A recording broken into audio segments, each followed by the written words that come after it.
Hey everybody, Bjorn with Hewitt Jackson Real Estate here again today. This is part two of a two-part series on getting your house ready for the market. There's obviously a lot of steps that go into it, but I gave you 4 to kind of help get the ball rolling the other day. I'm going to give you 4 more right now. If you didn't watch that last video, go back and watch it. And that also means you haven't followed, subscribed, that kind of stuff. So hit that button and then you'll see when this great content comes up.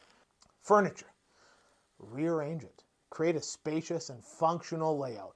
And even consider getting some of that bulky furniture out of the way, right? People want to come in and see the potential of a house, not your furniture necessarily, even though your furniture probably is awesome. All right, so there's a pretty easy step. Add decorative touches is the next one. All right, fresh flowers can go a long way. A bowl of fruit, a few decorative pillows, that kind of stuff. It doesn't need to be over the top. It just needs to be a little bit of an eye catcher. All right?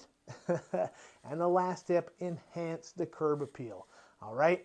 Make sure the outside of the house is clean, the front yard especially. Trim up the trees, edge the grass maybe, keep the grass mowed, that kind of stuff.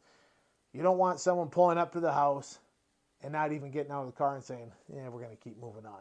All right? People do make the snap decisions just like that. So let's make sure that we take that variable out of the equation.